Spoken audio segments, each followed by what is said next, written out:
Hello my dear friends. आज हम NCERT का जो क्लास 6 से लेकर के 12th तक अरिहंत का बुक है पॉलिटी का, यानी भारतीय राज व्यवस्था एवं प्रशासन का, उसका फर्स्ट चैप्टर को पढ़ेंगे।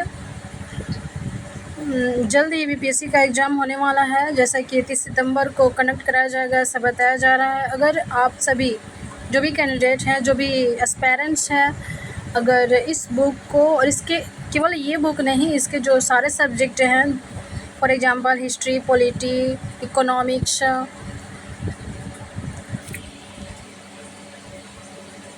ज्योग्राफी, ये सभी को पढ़ना होगा। विज्ञान जो भी है, साइंस का भी है, ये 5 बुक में है। History, polity, geography, economics and science, तो इन सभी को पढ़ना होगा, 5 बुक। और इसका जो एमसीक्यू भी है, जो भी चैप्टर है उसका रिलेटेड चैप्टर वाइज एमसीक्यू भी है। तो पहले चैप्टर पढ़ लेंगे और फिर उसके बाद उसी चैप्टर का जो एमसीक्यू होगा उसको एमसीक्यू लगा लेंगे। तो फिर ये ऐसे क्या होगा, एमसीक्यू कर लेने से कि लॉन्ग टाइम तक हम उसको रिकॉल कर पाएंगे। एग्ज़ाम हॉल में भी आप अच्छे से उसको रिकॉल कर पाएंगे और क्वेश्चन को सही अटैम्प्ट कर पाएंगे। तो इस तरह से पहले इस चैप्टर को पढ़ेंगे और फिर उसके बाद चैप्टर वाइज एमसीक्यू भी करेंगे। तो आज इस वीडियो में फर्स्ट है पॉलिटी का, अरिहंत पब्लिकेशन का, एनसीईआरटी का है, जो क्लास 6 से 12th तक है। बहुत ही अच्छी बुक है ये। अगर आप इस बुक को पढ़ लेते हो, जैसे कि कहा जाता है कि पॉलिटी के लिए एम लक्ष्मीकांत को बाइबल कहा जाता है, कि एम लक्ष्मीकांत पढ़ लो तो बहुत ही इजी हो जाता है, बहुत सारे क्वेश्चंस बनते हैं। तो मैं कहना चाहूँगी, मैंने जैसे इस बुक को देखा और मैंने पढ़ा, अगर आप इस एनसीईआरटी को पढ़ लेते हो, मैं ये नहीं कहूँगी कि आपको एम लक्ष्मीकांत नहीं पढ़ना है, बट ये कहूँगी कि जो आप एम लक्ष्मीकांत की बुक को, इतनी मोटी बुक है, आपको देखने से ही डर लग जाता है कि अरे इतना मोटा बुक हम कैसे पढ़ पाएंगे, तो बहुत मोटी है, कितने दिनों में पढ़ पाएंगे। तो मैं बताना चाहूँगी कि अगर आप इस एनसीईआरटी बुक को आप पढ़ लेते हो, अच्छे से पढ़ लेते हो 1-2 बार, तो फिर एम लक्ष्मीकांत को पढ़ना है, बट आपको डर नहीं लगेगा, बहुत ही अच्छी तरह से समझ में आएगा और बहुत कम टाइम में आप उसे कवर कर लेंगे। क्योंकि इस बुक में बहुत ही सारे उसमें जो है कंटेंट इसमें अवेलेबल करा दिया गया है। आप इसको अगर पढ़ लेते हो तो बहुत ही इजी हो जाएगा। आप जैसे भी चैप्टर खोल करके देखोगे उसको, तो लगेगा कि अरे हाँ, ये तो मैंने पढ़ा हुआ है, ये तो मैंने समझा हुआ है, ये तो मुझे आती है। तो उसमें नया नहीं लगेगा, आपको देखने में लगेगा कि तुम बुक मेरा पढ़ा हुआ है, बस थोड़ी थोड़ी बातें जो है नई है, तो आप उसे थोड़े टाइम में ही कवर कर लोगे। तो मैं कहना चाहूँगी कि पहले आप एनसीईआरटी का बुक जो भी है अरिहंत का, आप उसे अच्छे तरह से पढ़ लो, सारे सब्जेक्ट का उसका एमसीक्यू कर लो। बीपीएससी का अगर एग्ज़ाम देना हो, और बीपीएससी का अगर नहीं देना है, यूपीएससी में भी देना है, तो ये बुक आपके लिए बहुत ही हेल्पफुल होगा, बहुत ही यूज़फुल बुक है। तो आप इसे ज़रूर इसे पूरा करें और फिर उसके बाद, इसके पढ़ने के बाद एम लक्ष्मीकांत को पढ़ें तो बहुत ही बेनिफिट होगा। तो पहले फर्स्ट चैप्टर स्टार्ट करने से पहले हम पहले इसकी सूची के बारे में जान लेते हैं कि क्या क्या दिया हुआ है, कितने चैप्टर्स हैं, कितने सूचियाँ हैं, और किस चैप्टर में क्या क्या दिया हुआ है, कौन से चैप्टर्स दिए हुए हैं। तो फर्स्ट अध्याय की अगर बात करें तो इसमें संवैधानिक विकास दिया है, जैसे रेगुलेटिंग एक्ट, हमारे देश का संविधान का विकास कैसे हुआ, कैसे डेवलप हुआ, इन सब के बारे में है। तो यहाँ पर आपको भारतीय संविधान का स्टार्टिंग पॉइंट से लेकर के आज़ादी तक के पॉइंट को इसमें ऐड किया गया है संवैधानिक विकास में। फिर उसके बाद सेकेंड में भारतीय संविधान का निर्माण, भारतीय संविधान का निर्माण के बारे में बताया गया, कैसे निर्माण हुआ, कौन सी समितियां बनाई गई, समितियों से कौन से अध्यक्ष थे, कौन उपाध्यक्ष थे, कौन सदस्य थे, इन सब के बारे में इसमें आपको मिल जाएगा। चैप्टर 3 की अगर बात करें तो भारतीय संविधान है, प्रस्तावना एवं विशेषताएं। भारतीय संविधान में जो प्रस्तावना है तो इसकी विशेषताओं के बारे में बताया गया है। चैप्टर 4 में अगर बात करें तो संघीय क्षेत्र एवं राज्यों के पुनर्गठन, किस तरह से संघीय क्षेत्र बनाया गया, किस तरह से राज्यों का पुनर्गठन किया गया, कौन कौन से राज्य इसमें शामिल थे, इन सब के बारे में दिया गया है। अध्याय 5 में नागरिकता के बारे में दिया गया है, नागरिकता का अर्थ क्या होता है, किसे नागरिकता दिया जाता है, नागरिकता कैसे प्राप्त किया जाता है, कैसे नागरिकता से वंचित किया जाएगा, इन सारी बातें आपको इसमें मिल जाएगी। मौलिक अधिकार की अगर बात करें अध्याय 6 में है, इसमें सारे अधिकारों के बारे में आपको अच्छे से पढ़ने को मिल जाएंगे। अध्याय 7 की अगर बात की जाए तो इसमें राज्य के नीति निर्देशक तत्व, जो कि इन सब से बहुत सारे क्वेश्चंस बीपीएससी हो या यूपीएससी हो हमेशा आते रहते हैं। बहुत ही अच्छी इसमें किया गया है, शामिल किया गया है, एकदम की पॉइंट्स है, तो आप इसे अच्छे से पढ़ें। मौलिक कर्तव्य दिया गया अध्याय 8 में। मौलिक कर्तव्यों के प्रधानों के बारे में, उसकी उपयोगिता क्या है, विशेषताएं क्या है, क्या अनुपालन है, मूल्यांकन क्या है, सारे पॉइंट को इसमें कवर किया गया है। संघ की कार्यपालिका को अध्याय 9 में ऐड किया गया। कार्यपालिका, संघीय कार्यपालिका, राष्ट्रपति, उपराष्ट्रपति, प्रधानमंत्री, उप प्रधानमंत्री, इन सब के बारे में बहुत ही अच्छे कंटेंट के साथ इसमें रिटन किया गया है। संघ की व्यवस्थापिका की अगर बात करें तो अध्याय 10 में दिया गया, जैसे कि कहा गया हमारे देश में लोकतांत्रिक व्यवस्था है, हमारे देश की जो कार्यपालिका विधेयिका के प्रति उत्तरदायी होती है, इन सब के बारे में इसमें आपको मिल जाएगा। अध्याय 11 में अगर बात करें तो राज्य की कार्यपालिका के बारे में प्रावधान किया गया, क्या क्या से संवैधानिक प्रावधान है, राज्य की कार्यपालिका में कौन कौन से शामिल होते हैं, इन सब के बारे में प्रावधान दिया गया है। अध्याय 12 की अगर बात करें तो राज्य, जिस तरह से केंद्र की व्यवस्थापिका के बारे में बात होती है, केंद्र की कार्यपालिका के बारे में बात होती है, जस्ट लाइक उसी तरह से इसमें राज्य व्यवस्था, राज्य की कार्यपालिका भी होती है, राज्य की व्यवस्थापिका। जैसे कि आप लोगों को पता होगा कि हमारे देश में त्रिस्तरीय शासन व्यवस्था है, एक केंद्र में होता है, फिर राज्य में होता है, और फिर लोकल स्थानीय क्षेत्र में होता है। लोकल गवर्नमेंट, स्थानीय शासन बोलते हैं उसको। तो राज्य व्यवस्थापिका हो गया। उसके बाद चैप्टर 13 में न्यायपालिका के बारे में दिया गया है। न्यायपालिका, एकीकृत न्यायपालिका है हमारे देश में, तो उच्चतम न्यायालय हो गया, उसके नीचे उच्च न्यायालय, उसके नीचे अधीनस्थ न्यायालय, इन सभी के बारे में प्रावधान इसमें दिए गए हैं और अच्छे से, तो आप इसे अच्छे से अवश्य पढ़ें। अध्याय 14 में संघवाद एवं केंद्र राज्य संबंध के बारे में प्रावधान क्या है, क्या संबंध है, इन सब के बारे में है। आपात उपबंध को अध्याय 15 में दिया गया है। जैसे कि उपबंध होते हैं, राष्ट्रीय आपातकाल, संवैधानिक, ये सारे इन सब में आपको मिल जाएगा। लोक सेवाएं, लोक सेवाओं के बारे में अध्याय 16 में दिया गया है। राजभाषा, राजभाषा के बारे, राजभाषा का इतिहास क्या है, क्या कैसे उपबंध है, किस तरह से संवैधानिक विकास की प्रक्रियाएं हैं, क्षेत्रीय भाषाओं के क्या विविधता है, इन सब के बारे में अध्याय 17 में मिल जाएगा। अध्याय 18 की अगर बात करें तो कुछ वर्गों के संबंध में जो विशेष उपबंध किए गए हैं, SC ST के बारे में, इन सब के बारे में, उनके कल्याण के बारे में, पिछड़ा वर्ग के बारे में, तो अध्याय 18 में मिल जाएंगे आपको।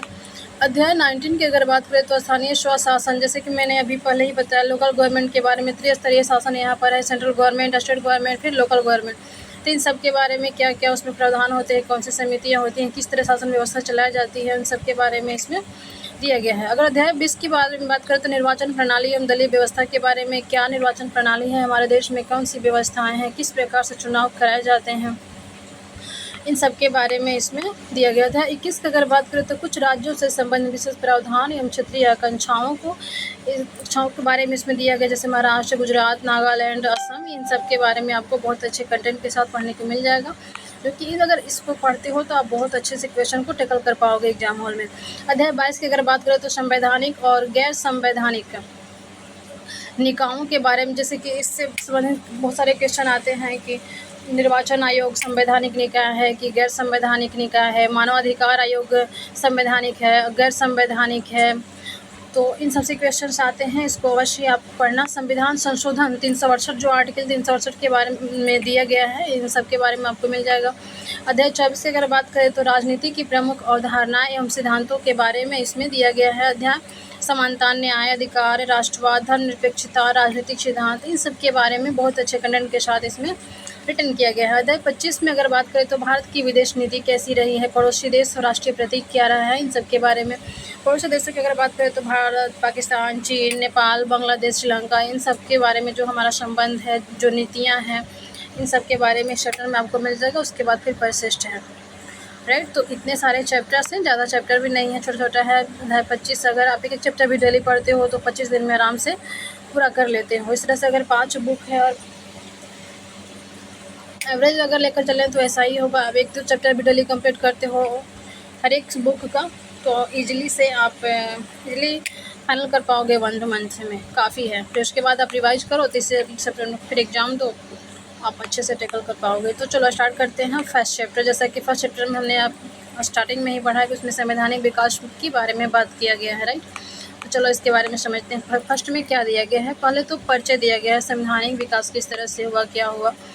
तो देखो परिचय में क्या है, भारत में संवैधानिक विकास की प्रक्रिया, जैसे ही चैप्टर का ही नाम है संवैधानिक विकास। हमारे देश के संविधान का विकास कैसे हुआ, किस तरह से डेवलप हुआ, किस तरह से निर्माण हुआ, किस तरह से बना, उन सब के बारे में। तो पहले हम पढ़ते हैं कि भारत के संवैधानिक विकास की प्रक्रिया ईस्ट इंडिया कंपनी की स्थापना के साथ ही आरंभ हुई।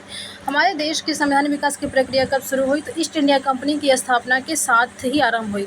अब यहाँ पे क्वेश्चन ये बनता है कि ईस्ट इंडिया कंपनी की स्थापना कब हुई थी, तो 1600 ईस्वी में। 1600 ईस्वी में ब्रिटेन की महारानी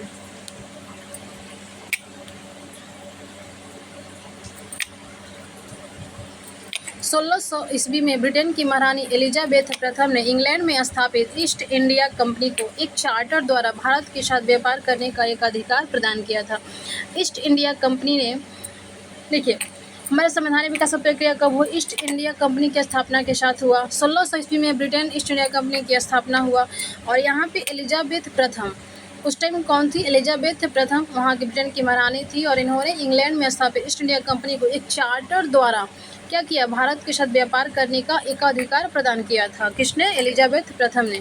ईस्ट इंडिया कंपनी ने अपना व्यावसायिक प्रतिबद्धताओं के साथ भारत में प्रशासनिक व्यवस्था की नींव रखी।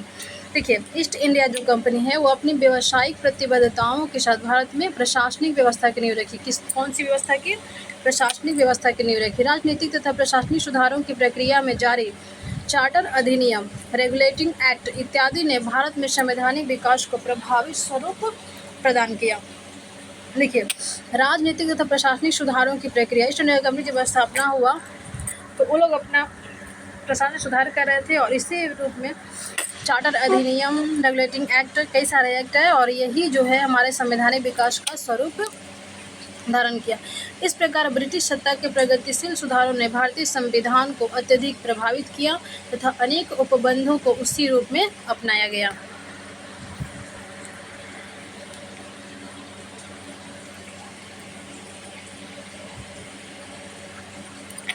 संवैधानिक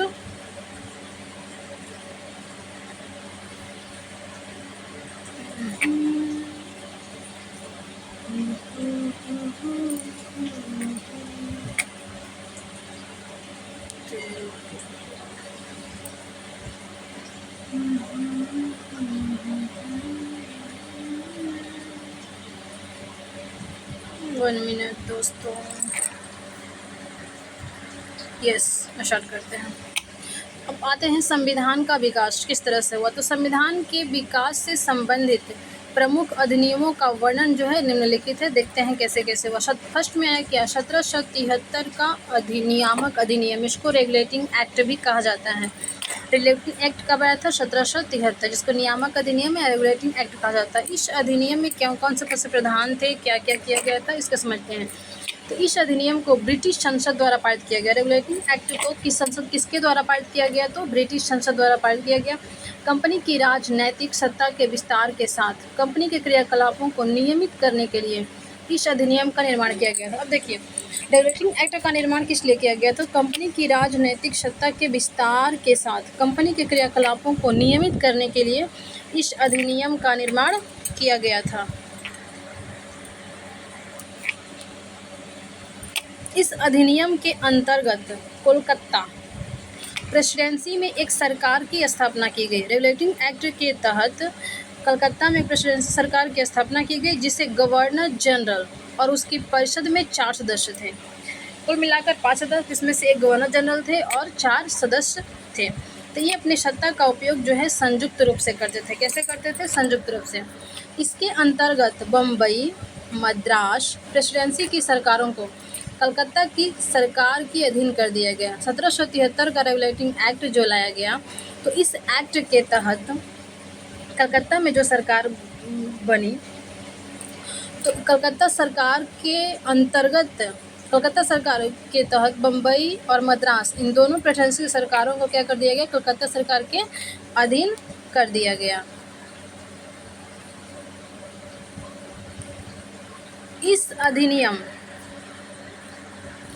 इस अधिनियम के अंतर्गत ब्रिटिश ताज को बंगाल में एक उच्चतम न्यायालय की स्थापना के लिए अधिकृत कर दिया गया। इस अधिनियम का क्या किया गया, ब्रिटिश ताज को बंगाल में एक उच्चतम न्यायालय की स्थापना के लिए भी अधिकृत किया गया, जिसका क्षेत्राधिकार कहाँ कहाँ तक था, तो बंगाल, बिहार एवं उड़ीसा।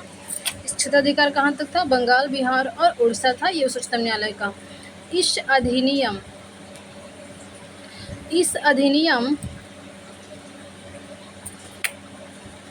इस अधिनियम ने गवर्नर जनरल एवं उनके परिषद द्वारा बनाए जाने वाले नियमों एवं विनियमों का इंग्लैंड की विधियों के अनुकूल तथा उनका निबंधन उच्चतम न्यायालय द्वारा होना अनिवार्य कर दिया गया।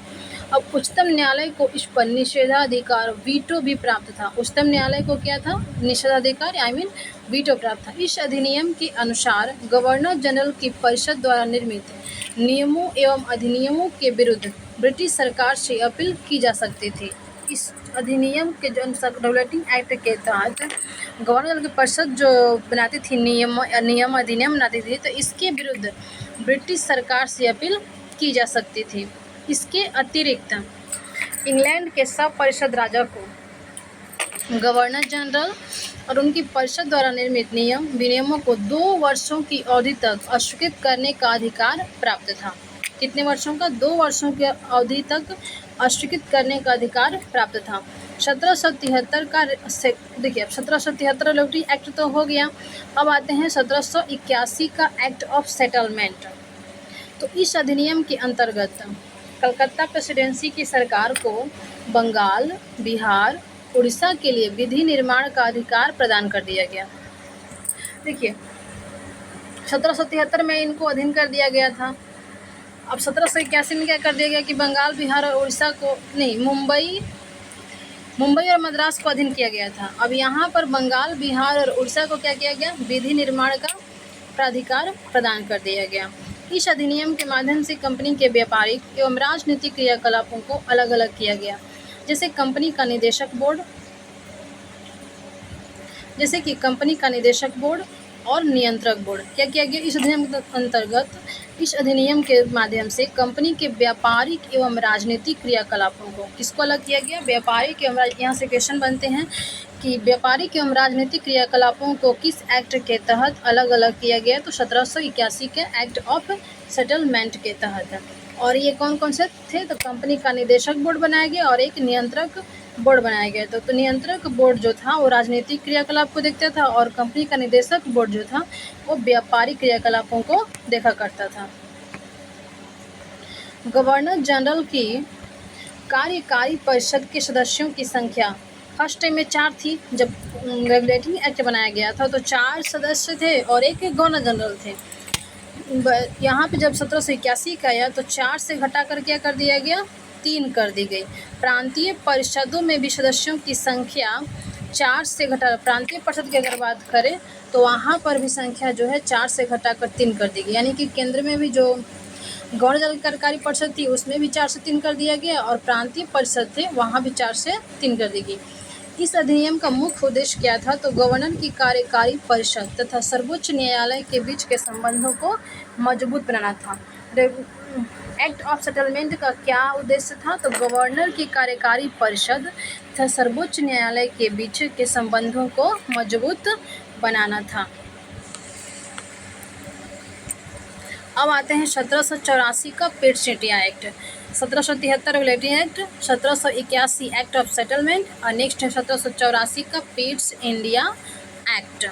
तो इसमें क्या क्या प्रावधान किए गए थे इसको देखते हैं। तो 1773 के रेगुलेटिंग एक्ट के दोषों को कम करने के लिए किसको, यहाँ से भी क्वेश्चन आते हैं कि 1773 के रेगुलेटिंग एक्ट के दोषों को कम करने के लिए कौन सा एक्ट लाया गया? तो 1784 का पिट्स इंडिया एक्ट लाया गया। पहली बार ईस्ट इंडिया कंपनी द्वारा अधिकृत क्षेत्र को ब्रिटिश अधिकृत प्रदेश कहा गया। पहली बार ईस्ट इंडिया कंपनी द्वारा कब कहा गया? 1784 के पिट्स इंडिया एक्ट के द्वारा ही अधिकृत क्षेत्र को ब्रिटिश अधिकृत प्रदेश कहा गया। इस एक्ट ने राजनीतिक मामलों के लिए एक नए निकाय नियंत्रक बोर्ड का गठन किया। क्या किया? नियंत्रक बोर्ड का किसके लिए? तो राजनीतिक मामलों के लिए नियंत्रक बोर्ड का गठन किया। 6 कमिश्नरों के नियंत्रण बोर्ड की स्थापना की गई और इसे बोर्ड ऑफ कंट्रोल कहा गया। 6 कमिश्नरों के नियंत्रण बोर्ड की स्थापना की गई और इसे बोर्ड ऑफ कंट्रोल कहा गया। बोर्ड ऑफ कंट्रोल के सदस्यों की नियुक्ति British crown, board of control के सदस्यों की नियुक्ति कैसे होती थी? तो ब्रिटिश क्राउन यानी कि ताज द्वारा की जाती थी। बोर्ड ऑफ काउंसिल्स की नियुक्ति ब्रिटिश क्राउन के द्वारा की जाती थी। अब इसके बाद है 1786 का अधिनियम। 1786 का अधिनियम। इस अधिनियम द्वारा गवर्नर जनरल को विशेष परिस्थितियों में अपनी परिषद के निर्णयों को निरस्त कर अपने निर्णयों को लागू करने का अधिकार प्रदान किया गया। 1786 के अधिनियम द्वारा गवर्नर जनरल को विशेष परिस्थितियों में अपनी परिषद के निर्णयों को निरस्त कर अपने निर्णयों को लागू करने का अधिकार प्रदान किया गया। गवर्नर जनरल को प्रधान सेनापति की शक्तियां भी प्रदान की गई। गवर्नर जनरल को प्रधान सेनापति की शक्तियां भी प्रदान कर दी गई।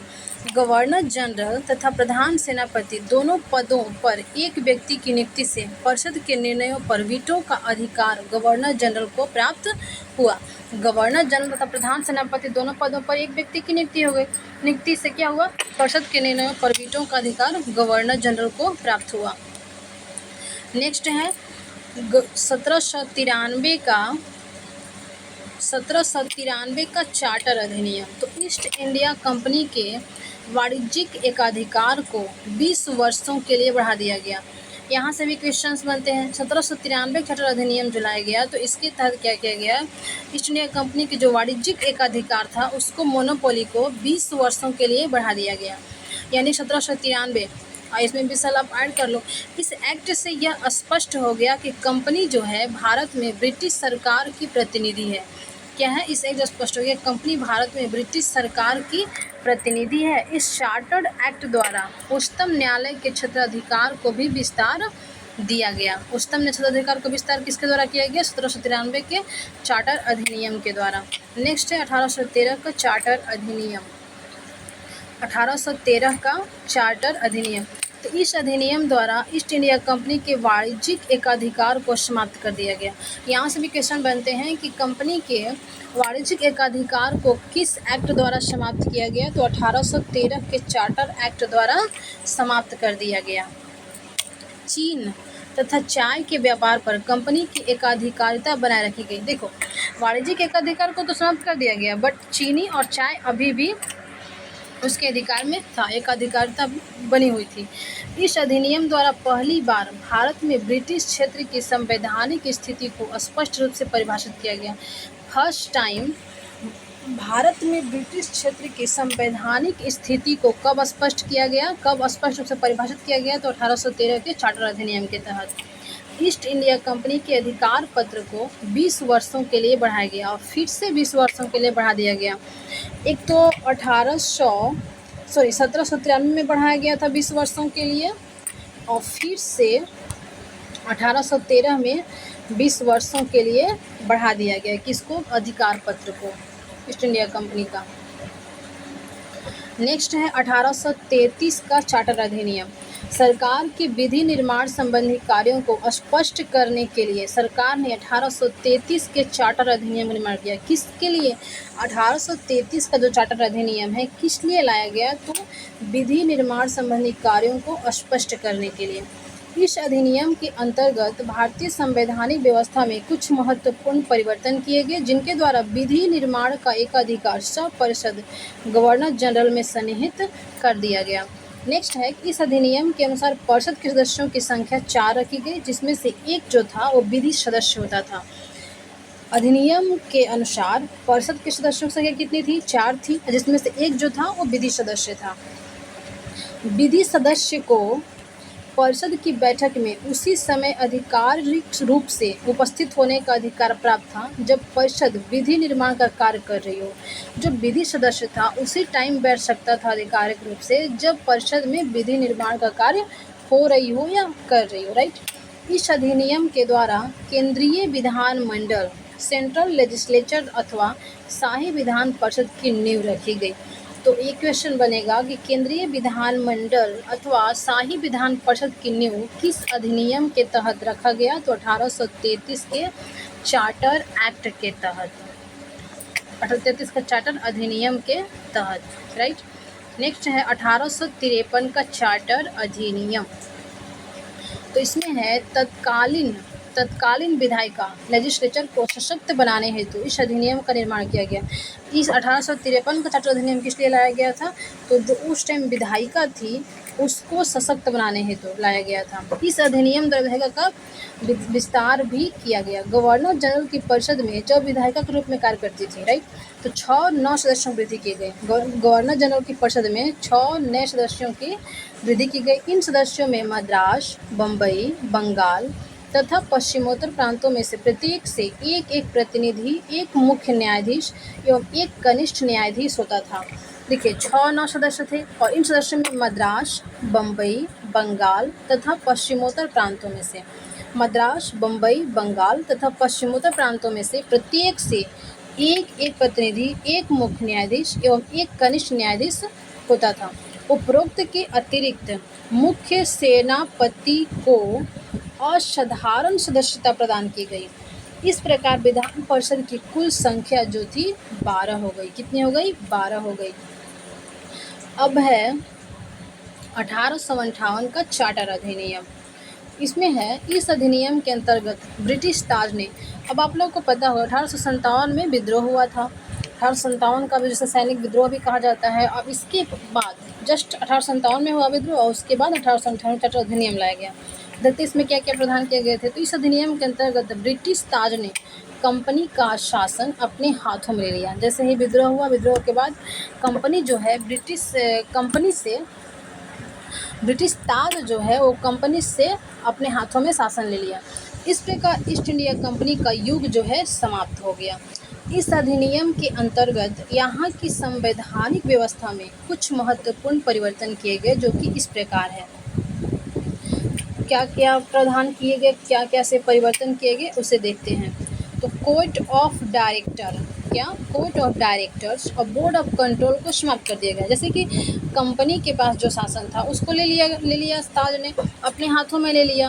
अब तो कोर्ट, अब व्यापार भी बंद हो गए थे, व्यापार भी समाप्त कर दिए गए थे। तो कोर्ट ऑफ डायरेक्टर्स और बोर्ड ऑफ कंट्रोल, इन दोनों को समाप्त कर दिया गया और आधिकारिक ब्रिटिश मंत्रिमंडल के एक सदस्य को सौंप दिए गए और उसे भारत मंत्री का, अब देखो, समाप्त करके उनका जो अधिकार है कोर्ट ऑफ डायरेक्टर का और बोर्ड ऑफ कंट्रोल का, इन सारे अधिकारों को ब्रिटिश मंत्रिमंडल के एक सदस्य को सौंप दिया गया और उसे भारत मंत्री का पद प्रदान किया गया। भारत मंत्री को भारतीय शासन के अधीक्षण, निर्देशन तथा नियंत्रण के अधिकार प्रदान किए गए। भारत मंत्री की सहायता के लिए एक भारतीय परिषद का गठन किया गया। गवर्नर जनरल तथा प्रेसिडेंसी के गवर्नरों की नियुक्ति ताज के द्वारा की जाती थी।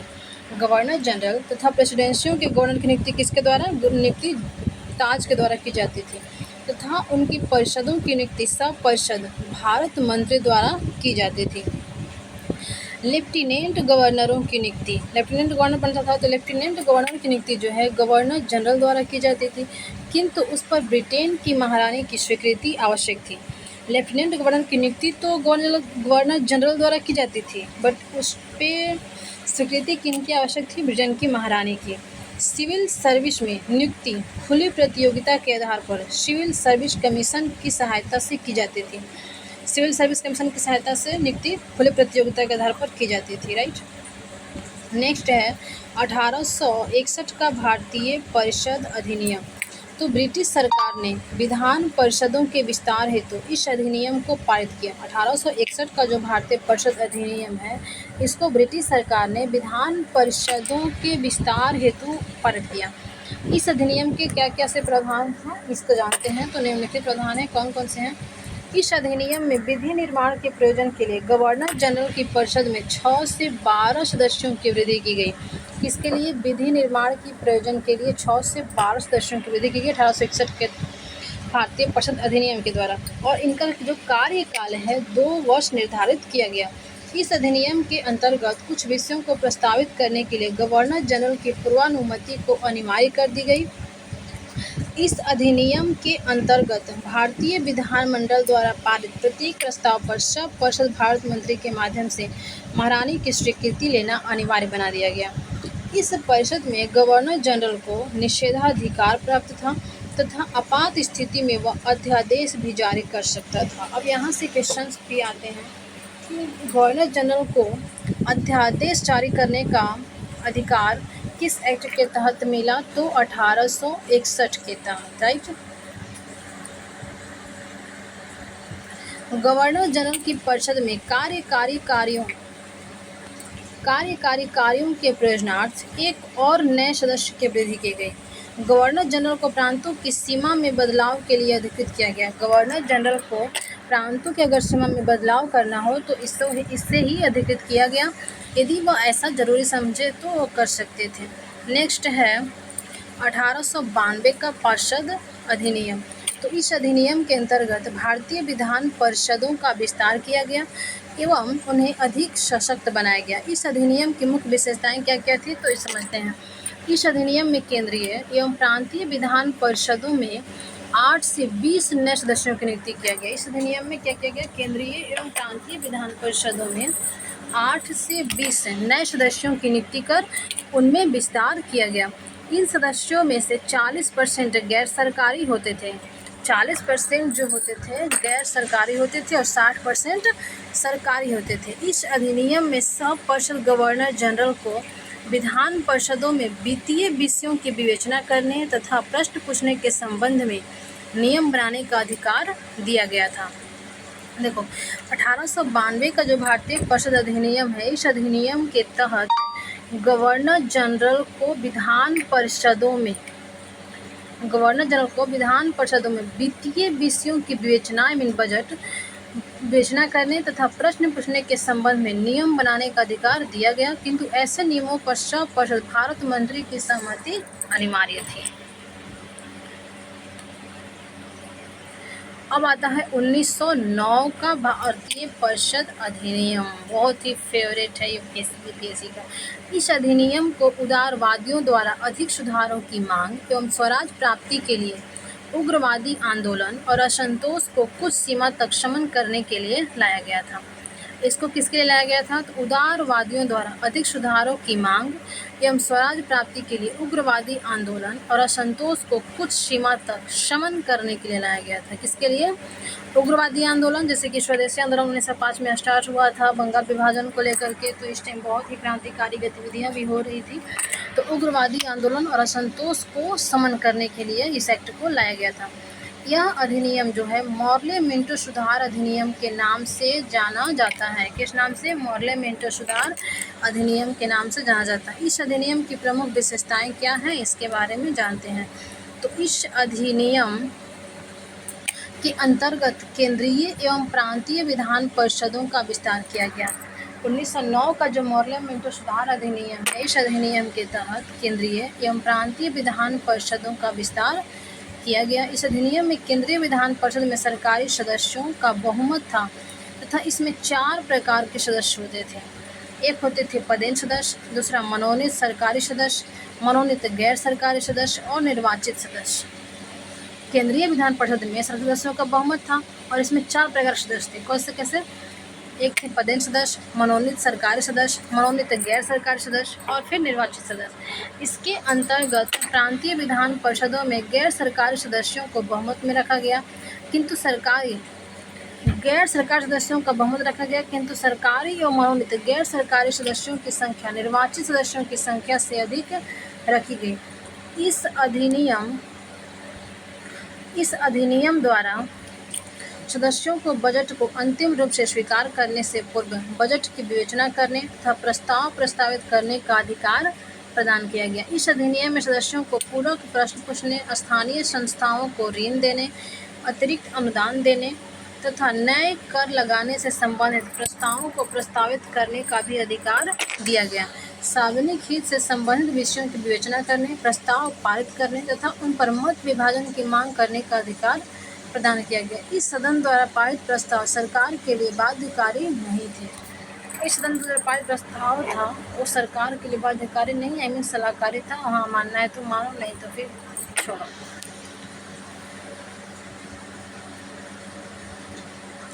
नेक्स्ट है, इस अधिनियम की सबसे महत्वपूर्ण विशेषता क्या थी? तो पृथक निर्वाचक मंडल की व्यवस्था, जिसे अत्यधिक भेदभावपूर्ण माना गया। प्रांतीय परिषदों में निर्वाचन होने वाले प्रतिनिधियों को वर्ग, समुदाय तथा हितों के आधार पर विभिन्न श्रेणियों में विभाजित किया गया। प्रांतीय विधान परिषदों के निर्वाचन के लिए 3 वर्गों कौन कौन से 3 वर्गों में किया गया था? सामान्य, विशिष्ट एवं विशेष तथा भूस्वाम्य तथा व्यवस्था की। इस अधिनियम में केंद्रीय विधान परिषद के लिए एक और वर्ग, मुस्लिम वर्ग भी शामिल किया गया। इस अधिनियम में निर्वाचक मंडल की सदस्यता के लिए आय, संपत्ति एवं शैक्षिक योग्यता को आधार बनाया गया था। इस अधिनियम निर्वाचक मंडल की जो सदस्यता के लिए था प्रावधान, वो आय को बनाया गया था, संपत्ति को बनाया गया था और शैक्षिक योग्यता को आधार बनाकर बनाया गया था। ये बहुत ही भेदभावपूर्ण नीति को अपनाई गई थी। इसके बाद पढ़ते हैं अगस्त प्रस्ताव, जो कि 1970 में आया था। तो भारत सचिव, उस टाइम भारत सचिव कौन थे? मॉन्टेग्यू थे।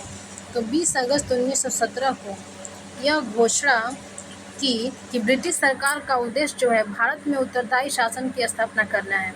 ये मॉन्टेग्यू जो भारत सचिव था, इन्होंने घोषणा की कि ब्रिटिश सरकार का उद्देश्य जो है भारत में उत्तरदायी शासन की स्थापना करना है। ब्रिटिश संसद में दिए गए इस प्रस्ताव को अगस्त प्रस्ताव कहा गया। 1919 का भारतीय शासन अधिनियम। तो भारतीयों ने प्रथम विश्व युद्ध में, जैसे प्रथम 1914 से 18 हुआ था, तो भारतीयों ने प्रथम विश्व युद्ध में ब्रिटिश सरकार का समर्थन तथा सहयोग किया तथा आशा की थी कि युद्ध की समाप्ति पर उन्हें लोकतांत्रिक अधिकार प्राप्त हो जाएंगे। इसी आशा को कुछ सीमा तक पूरा करने हेतु वर्ष 1919 का भारतीय शासन अधिनियम पारित किया गया था।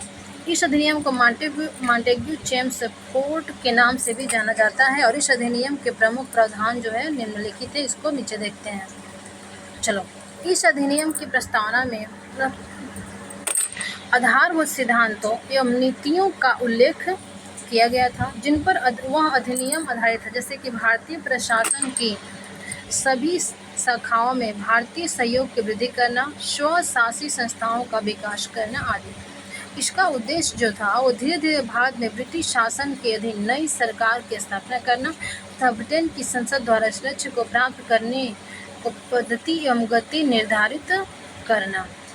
अब देखते हैं कार्यों का विवरण किस प्रकार से किया गया था। तो इस अधिनियम द्वारा सरकारी कार्यों को केंद्रीय और प्रांतीय 2 वर्गों में विभाजित किया गया। इस अधिनियम में प्रांतीय विषयों को पुनः 2 भागों हस्तांतरित एवं संरक्षित में विभाजित किया गया। 1919 का जो अधिनियम आया उसके तहत प्रांतीय विषयों को 2 भागों में विभाजित किया गया। फर्स्ट था हस्तांतरित और सेकेंड संरक्षित। तो गवर्नर जो था वो हस्तांतरित विषयों पर शासन उन मंत्रियों के परामर्श से कर सकता था जो विधानमंडल के प्रति उत्तरदायी थी। संरक्षित विषय जो थे तो उन पर शासन गवर्नर उन परामर्शदाताओं की सहायता से कर सकता था जो विधानमंडल के प्रति उत्तरदायी नहीं थे। इस अधिनियम की प्रमुख विशेषता प्रांतों में द्वैध शासन प्रणाली। 1919 के अधिनियम का प्रमुख विशेषताएं क्या है? तो द्वैध शासन प्रणाली, वह शासन जिसमें उत्तरदायी एवं अनुत्तरदायी दोनों तत्वों का समावेश हो और इसका शुभारंभ इस अधिनियम के तहत ही किया गया। द्वैध शासन प्रणाली के नाम से विख्यात हुआ। अब देखते हैं सदस्यों का वर्ग। तो इस अधिनियम के द्वारा विधान परिषदों में 3 प्रकार के सदस्यों को शामिल किया गया। निर्वाचित जो थे वो 70% थे, मनोनीत सरकारी सदस्य जो थे वो 10% थे और मनोनीत गैर सरकारी सदस्य 20% थे। इस अधिनियम के उपबंधों के कारण विधान परिषदों में निर्वाचित सदस्यों का बहुमत स्थापित हुआ। निर्वाचन क्षेत्र तथा क्षेत्राधिकार, इसके अंतर्गत सीमित मताधिकार तथा सांप्रदायिक निर्वाचन मंडल की व्यवस्था की गई। निर्वाचन क्षेत्र, ये जो 1919 का अधिनियम है तो इसके तहत सीमित मताधिकार दिया गया और सांप्रदायिक निर्वाचक मंडल की व्यवस्था की गई। निर्वाचन क्षेत्रों को 2 सामान्य तथा विशिष्ट वर्ग में किया गया। सामान्य वर्ग में कौन कौन से थे? सामान्य वर्ग में हिंदू, मुस्लिम, ईसाई, आंग्ल भारतीय, सिख इत्यादि को निर्वाचित किए जाने का प्रावधान किया गया। सामान्य वर्ग में हिंदू, मुस्लिम, ईसाई, आंग्ल भारतीय, सिख, इन सभी को शामिल किया गया और विशिष्ट वर्ग में जैसे कि भूस्वामी, विश्वविद्यालय, व्यापार मंडल आदि को प्रतिनिधित्व प्रदान किया गया। अब केंद्रीय विधानमंडल की सदस्य संख्या क्या था इसके बारे में देखते हैं। तो इस अधिनियम के द्वारा केंद्र में द्विसदनीय विधानमंडल, राज्य परिषद तथा केंद्रीय विधानसभा की व्यवस्था की गई। इस अधिनियम ने राज्य परिषद में कुल 60 सदस्य थे, जिनमें से 33 निर्वाचित थे, 27 मनोनीत थे, जबकि केंद्रीय विधानसभा में कुल 145 सदस्य होते थे, जिनमें से 104 निर्वाचित एवं 41 मनोनीत होते थे। केंद्रीय विधानमंडल के अधिकार क्या क्या थे इसको देखते हैं। तो इसके अंतर्गत केंद्रीय विधानमंडल, सेंट्रल लेजिस्लेटिव असेंबली, को केंद्रीय सूची में उल्लिखित विषयों पर विधि निर्माण करने अथवा उन्हें अस्वीकार करने का अधिकार प्रदान किया गया। इस अधिनियम के अंतर्गत केंद्रीय विधानमंडल को केंद्रीय सूची में जो उल्लेखित विषय थे उन पर विधि निर्माण करने अथवा उन्हें अस्वीकार करने का अधिकार प्रदान किया गया, किंतु इसके द्वारा पारित किसी भी विधेयक पर अंतिम निर्णय जो था वो गवर्नर जनरल का ही होता था। इस अधिनियम में गवर्नर जनरल को देश की शांति और व्यवस्था के आधार पर किसी भी विधेयक पर चर्चा अथवा कार्य स्थगन प्रस्ताव को अस्वीकार करने का अधिकार प्राप्त था। साथ ही वह केंद्रीय विधानमंडल द्वारा अस्वीकृत विधेयक को अधिनियमित कर सकता था। इस अधिनियम में केंद्रीय विधानमंडल के वित्तीय अधिकार बहुत ही सीमित थे। मतदान के आधार पर बजट को 2 भागों में विभाजित किया गया था, जिसमें से कुल खर्च के केवल 1/3 भाग पर ही मतदान किया जा सकता था। इसके अतिरिक्त गवर्नर जनरल अपने कार्यपालन की आवश्यकता के आधार पर सदस्यों द्वारा मतदान के विषयों को अस्वीकृत किए जाने पर उन्हें पुनर्जीवित कर सकता था। अब नेक्स्ट देखते हैं प्रांतीय विधानमंडलों के अधिकार क्या क्या थे। तो इस अधिनियम में प्रांतीय विधानमंडलों के सदस्यों की संख्या भिन्न भिन्न थी। प्रांतीय विधानमंडलों को प्रांतीय विषयों पर कानून बनाने का अधिकार था, किंतु यह भी सीमित था। जो प्रांतीय विधानमंडल थे उनको प्रांतीय विषयों पर कानून बनाने का अधिकार था, किंतु यह सीमित था। गवर्नर प्रांत की शांति एवं सुरक्षा के लिए हानिकारक बताकर किसी भी विधेयक पर विचार करने से रोक सकता था। जो गवर्नर था वो प्रांत की शांति एवं सुरक्षा के लिए हानिकारक बताकर किसी भी विधेयक पर विचार करने से रोक सकता था तथा विधेयक को पुनर्विचार के लिए सदन के पास भेज सकता था। उपरोक्त के अतिरिक्त गवर्नर जनरल किसी विधेयक को ब्रिटिश ताज के विचारार्थ सुरक्षित रख सकता था तथा गवर्नर किसी भी विधेयक पर निषेधाधिकार का प्रयोग भी कर सकता था। वह परिषद द्वारा किसी विधेयक पर अपने प्रमाणीकरण संबंधी अधिकार के आधार पर विचार करने से इनकार करने पर अपने उत्तरदायित्व निर्वाह के आधार पर उसे पारित कर सकता था। इस अधिनियम द्वारा परिषदों को प्रांतीय वित्त पर कुछ नियंत्रण के अधिकार दिए गए, किंतु ये गवर्नर के निषेधाधिकार के कारण सीमित थे। इस अधिनियम के अंतर्गत बजट को मतदान के आधार पर 2 भागों में विभाजित किया गया। बजट के 70% भाग पर परिषद को मतदान का अधिकार नहीं थी, परंतु शेष पर 30% भाग पर परिषद मतदान तो कर सकती थी, किंतु कटौती अथवा अस्वीकृत होने की स्थिति में गवर्नर उसे अपने कर्तव्यों के निर्वहन के आधार पर पुनः प्रतिष्ठित कर सकता था। आपात की स्थिति में गवर्नर को किसी भी मद में किसी भी खर्च की स्वीकृति देने का अधिकार नहीं था। आपात की स्थिति जब होती थी तो उसमें गवर्नर को किसी भी मद में किसी भी खर्च की स्वीकृति देने का अधिकार नहीं था। कार्यकारी परिषद की अगर बात करें तो इस अधिनियम के अंतर्गत गवर्नर जनरल कार्यकारी परिषद को केंद्रीय विधानमंडल के स्थान पर भारत मंत्री के प्रति उत्तरदायी बनाया गया। इस परिषद में 6 सदस्यों में से 3 सदस्यों के भारतीय होने का प्रावधान किया गया। भारतीय उच्च न्यायालय का कोई भी वकील इस परिषद का सदस्य बनने का पात्र होता था। इस अधिनियम के अंतर्गत केंद्रीय एवं प्रांतीय प्रशासन पर भारत मंत्री के नियंत्रण को कम कर दिया गया। 1935 का भारतीय शासन अधिनियम। तो इस अधिनियम द्वारा 1930-32 में लंदन में जो गोलमेज सम्मेलन हुआ था, तो उसके द्वारा भारत में प्रस्तावित संवैधानिक सुधारों के संबंध में की गई संस्तुतियों का परिणाम था। इस अधिनियम के प्रमुख प्रावधान, तो यह एक संगठित एवं सुविस्तृत अधिनियम था। 1935 का जो भारत शासन अधिनियम था वो सुगठित एवं विस्तृत था, जिसमें 321 अनुच्छेद एवं 10 अनुसूचियाँ थीं। इस अधिनियम द्वारा भारत में सर्वप्रथम संघीय शासन प्रणाली का प्रारंभ किया गया। भारत में सर्वप्रथम संघीय शासन प्रणाली का शुभारंभ किसके द्वारा किया गया? तो 1935 के भारतीय शासन अधिनियम के द्वारा। संघ की इकाइयों में ब्रिटिश प्रांत तथा विदेशी रियासतों को सम्मिलित किया गया, यद्यपि यह मूर्त रूप नहीं ले सका। इसके द्वारा शासकीय कार्यों को 3 सूचियों, संघ सूची में 65 विषय शामिल थे, प्रांतीय सूची में 54 विषय तथा समवर्ती सूची में 36 विषय शामिल थे। इनको 3 सूची में विभक्त किया गया था। इस अधिनियम में संघीय विधानमंडल को संघ सूची तथा समवर्ती सूची से संबद्ध विषयों पर विधि निर्माण का अधिकार प्राप्त था। इसके अतिरिक्त आपातकाल में भी इसको विधि निर्माण की शक्ति प्राप्त थी। आपातकाल में भी इस अधिनियम के अंतर्गत संघीय विधायिका में द्विसदनीय उच्च सदन और निम्न सदन प्रणाली की व्यवस्था की गई थी।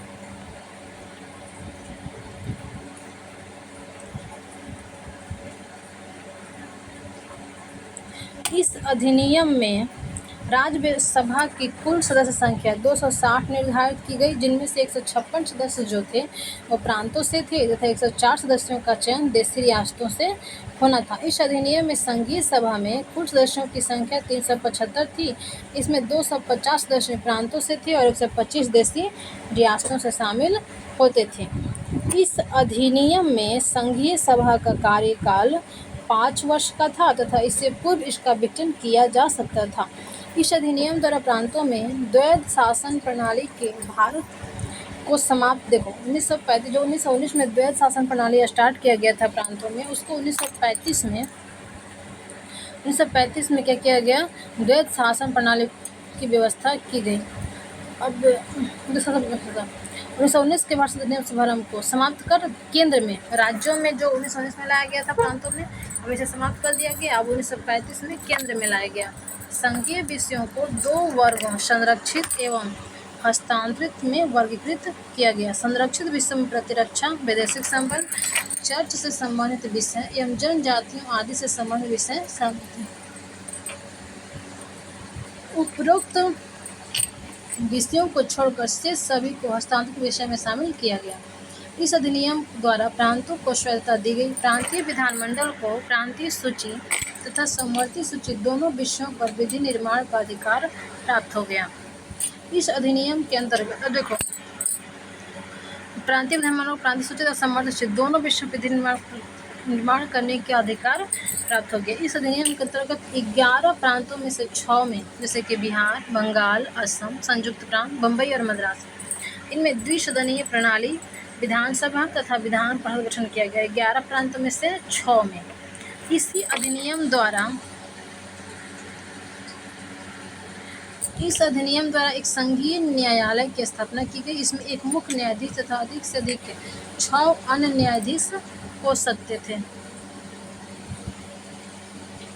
न्यायाधीशों की नियुक्ति इंग्लैंड के सम्राट द्वारा की जाती थी। इस न्यायालय को मौलिक, अपीलीय, परामर्शदात्री क्षेत्राधिकार प्राप्त है। इस न्यायालय के निर्णयों के विरुद्ध इंग्लैंड की प्रिवी काउंसिल में अपील की जा सकती थी।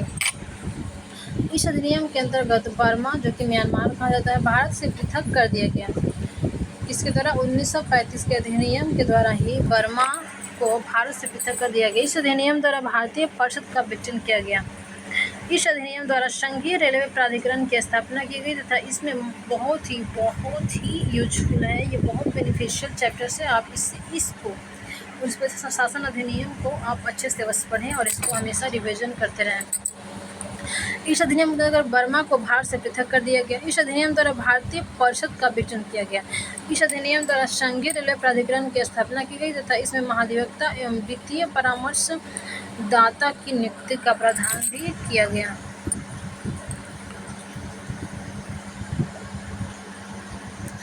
यह अधिनियम वर्ष 1937 में अस्तित्व में आया तथा वर्ष 1939 में प्रांतीय सरकारों के त्याग पत्र के साथ समाप्त हो गया।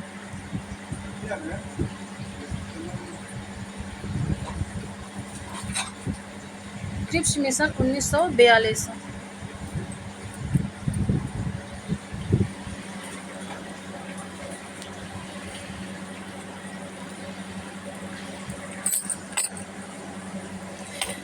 क्रिप्स मिशन 1942 द्वितीय विश्व युद्ध, जो कि 1939 से 45 तक चला था। इस बीच क्रिप्स मिशन को लाया गया 1942 में भारत में आया। और ये जो क्रिप्स मिशन आया था वो स्ट्रैफोर्ड क्रिप्स के नेतृत्व में। क्रिप्स मिशन का उद्देश्य क्या था, तो युद्ध में भारत का समर्थन प्राप्त करना था। क्रिप्स मिशन का उद्देश्य क्या था, भारत में जो द्वितीय विश्व युद्ध हो रहे थे इस युद्ध में भारत को शामिल करना था, भारत का समर्थन प्राप्त करना था क्रिप्स मिशन का उद्देश्य। क्रिप्स मिशन युद्ध के बाद भारत को डोमिनियन स्टेट्स प्रदान करने का प्रस्ताव भारतीय नेताओं के समक्ष रखा। माना गया कि युद्ध के उपरांत प्रभुत्व स्थिति वाले भारतीय संघ की स्थापना की जाएगी। क्रिप्स मिशन ने भारत में संविधान निर्माण के लिए संविधान निर्मात्री सभा के गठन की एक ठोस योजना प्रस्तुत की थी।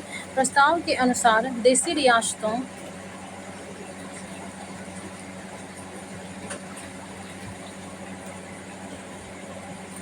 के लिए यह इच्छा पर आधारित था कि संविधान निर्माण सभा और संघ में शामिल हो या नहीं हो।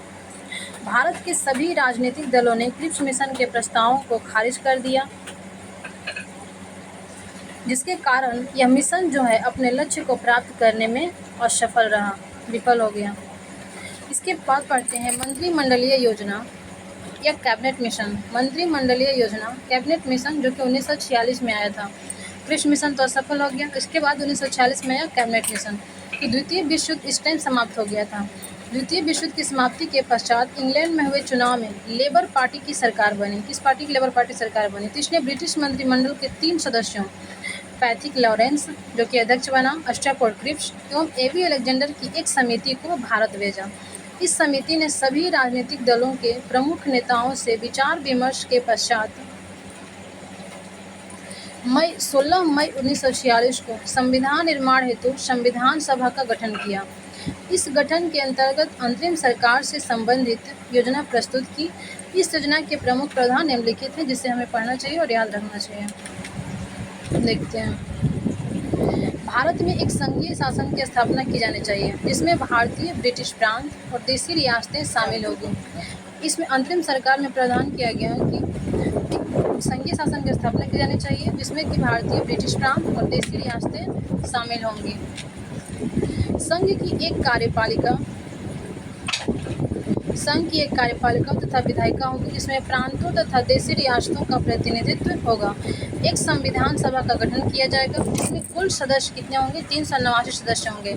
इनमें से 296 सदस्य ब्रिटिश प्रांतों से तथा 93 सदस्य देशी रियासतों से होने चाहिए।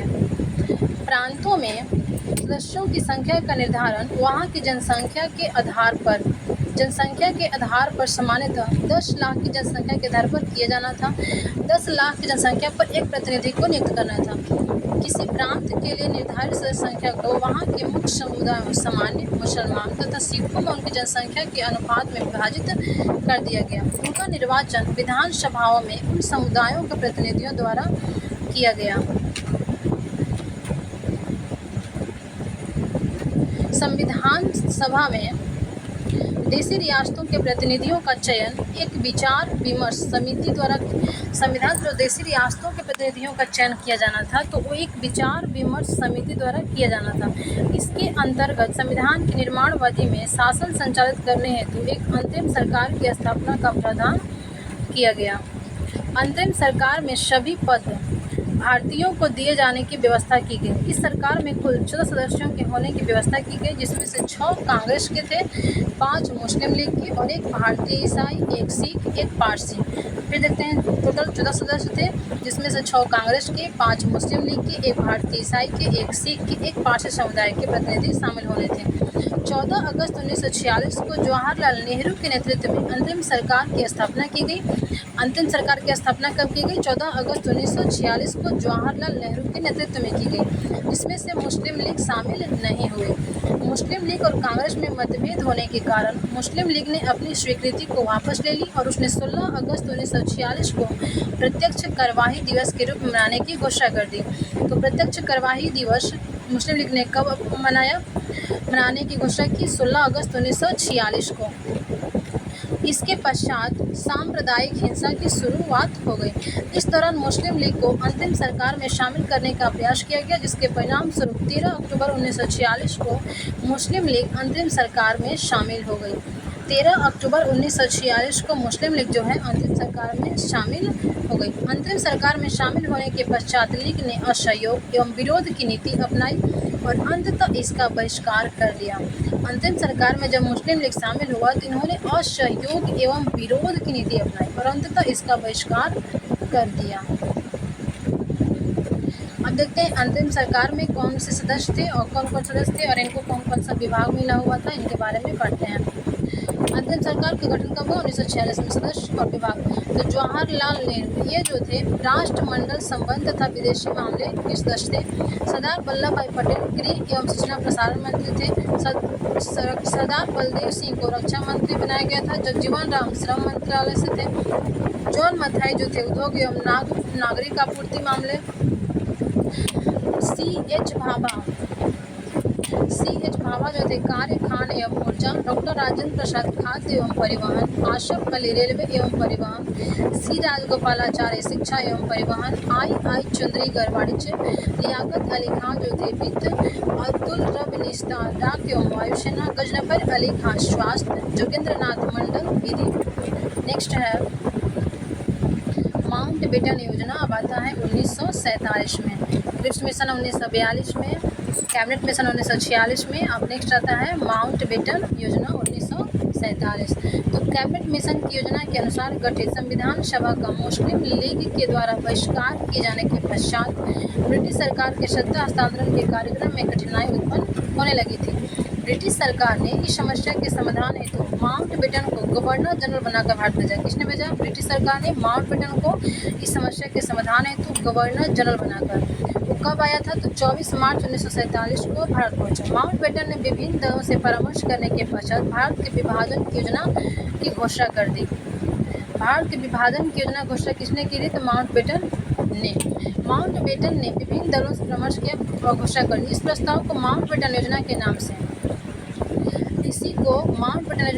से जाना जाता है। इस योजना में यह कहा गया कि भारतीय सदस्यता के एकमात्र समाधान जो है वो भारत का विभाजन है। किसने कहा? माउंट बेटन योजना। इस योजना में विवादास्पद 3 प्रांतों असम, बंगाल तथा पंजाब के विभाजन का प्रावधान था। इस योजना में असम, बंगाल तथा पंजाब का भी विभाजन का प्रावधान था। इसमें उत्तर पश्चिमी सीमांत प्रदेश में जनमत संग्रह द्वारा निर्णय किया जाना था कि वह पाकिस्तान में शामिल होगा या भारत में रहना चाहेगा। इसमें उत्तर पश्चिमी सीमांत प्रदेश में जनमत संग्रह द्वारा निर्णय किया जाना था कि वह पाकिस्तान में शामिल होगा या भारत में रहना चाहेगा। इस योजना में असम के सिलहट भाग में जनमत द्वारा यह निर्णय लिया जाना था कि वह असम में रहेगा या पूर्वी बंगाल जो कि पाकिस्तान का हिस्सा था उसमें शामिल होगा।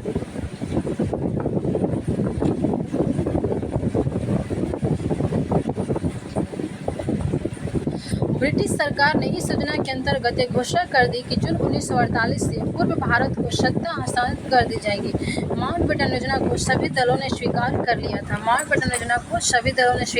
लिया था और इसी ने घोषणा की थी। माउंट बेटन योजना में ही घोषणा किया गया था कि 3 जून 1948 से पूर्व भारत को सत्ता हस्तांतरित कर दी जाएगी। अब नेक्स्ट पढ़ते हैं भारतीय स्वतंत्रता अधिनियम 1947।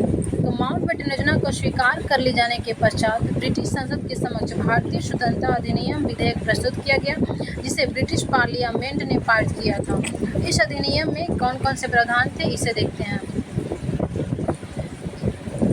इस अधिनियम में 2 स्वतंत्र अधिराज्यों की स्थापना करना था, एक भारत और दूसरा पाकिस्तान। इस अधिनियम में पंजाब एवं बंगाल के विभाजन और उनके बीच सीमा निर्धारण के लिए आयोग बनाए गए। पाकिस्तान में पश्चिमी पंजाब एवं पूर्वी बंगाल के अतिरिक्त सिंधु उत्तर पश्चिमी सीमांत प्रदेश, असम का सिलहट भाग तथा बहविलपुर, खैरपुर, बलूचिस्तान तथा अन्य 8 कुछ छोटी छोटी देसी रियासतों को भी शामिल किया गया था। देसी रियासतों को भारत या पाकिस्तान में से किसी में भी शामिल होने की छूट दे दी गई थी। इस अधिनियम में भारत तथा पाकिस्तान दोनों अधिराज्यों के लिए गवर्नर जनरल की व्यवस्था की गई थी। इस अधिनियम में दोनों राष्ट्रों की संविधान सभाएं अपने अपने देश का संविधान बनाने के लिए स्वतंत्र होगी तथा साथ ही दोनों राष्ट्र कॉमनवेल्थ से अलग होने हेतु भी स्वतंत्र होंगे। संविधान का निर्माण होने तक दोनों अधिराज्यों का शासन 1935 के भारतीय शासन अधिनियम के द्वारा संचालित किया जाएगा। प्रत्येक अधिराज्य में उस अधिराज्य की संविधान सभा उस समय तक विधानमंडल के रूप में कार्य करती रहेगी जब तक नवीन संविधान के अनुसार नए विधानमंडल का गठन न हो जाए। इसमें प्रावधान किया गया कि प्रत्येक अधिराज्य उस अधिराज्य की संविधान सभा उस समय तक विधानमंडल के रूप में कार्य करती रहेगी जब तक कि नवीन संविधान के अनुसार एक विधानमंडल का गठन न हो जाए। इस अधिनियम में स्वतंत्रता के पश्चात 15 अगस्त 1947 दोनों राष्ट्रों तथा उनके किसी भी भाग पर ब्रिटिश सरकार का नियंत्रण नहीं रहेगा। तो ये थे फर्स्ट चैप्टर, जिसको आप सभी ने पढ़ा। अब इस चैप्टर के बारे में अगर कुछ त्रुटियाँ रह गई हो तो उसके लिए क्षमा चाहते हो, और अगर कोई सुझाव हो तो आप कमेंट बॉक्स में अवश्य दें। और ये आप क्लास आपको कैसी लगी इसके बारे में भी कुछ बताएं, ताकि नेक्स्ट वीडियो में हम सुधार ले आएँ। तो मिलते हैं नेक्स्ट वीडियो में, तब तक के लिए धन्यवाद।